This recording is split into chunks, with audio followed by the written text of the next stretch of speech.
For thousands of years, humans have been decorating the places they live in with symbols, patterns, and stories.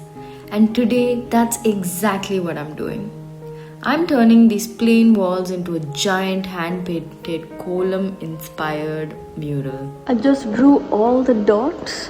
It's a 11 to 1 fading pattern. It goes 11, 9, 7, 5, 3, 1. I have finished the top half of the pencil drawing. You can tell that it's a hand-drawn image. Should have ideally used a scale.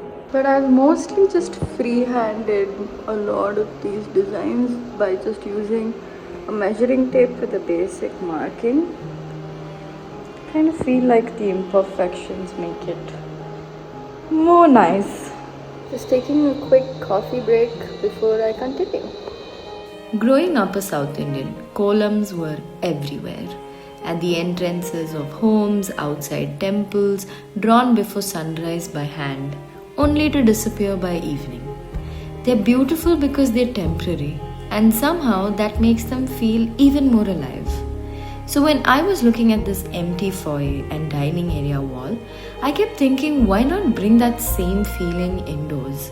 As a permanent wall mural inspired by traditional Rangoli and Mandala art. You'll also notice I'm using a rich earthy red, and that isn't accidental. For centuries, red ochre pigments have been used in homes across India. In traditional architecture, earth reds were associated with warmth, grounding, vitality, and hospitality. Psychologically, warm terracotta and red earth tones can make large spaces feel more welcoming and intimate. It's one of the reasons why so many heritage homes, temples, and village courtyards still feature these colors today. There's something deeply human about earthy pigments. They remind us of the soil beneath our feet, and maybe that's why they never seem to go out of style. What's fascinating is that humans have been covering walls with patterns for tens of thousands of years. From prehistoric cave paintings to temple carvings, geometric art, Celtic knots, Indian columns and mandalas, different cultures, different continents. Yet somehow we all arrived at the same conclusion. A blank wall isn't enough. We naturally want our surroundings to tell stories.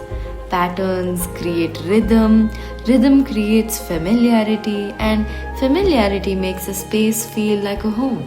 And here's my favorite part.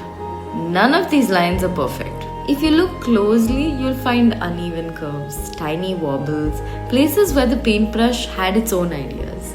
But honestly, that's exactly why I love it. When everything is machine perfect, it can feel a little distant, a little cold. Hand-painted art carries evidence of the person who made it. Every imperfection becomes a signature. A reminder that a real human stood here, brush in hand, creating something from scratch. And somehow those imperfections make the artwork feel more alive. Kolams and mandalas are both built around repetition, balance, and symmetry. Design principles that naturally draw the eye and create a sense of harmony.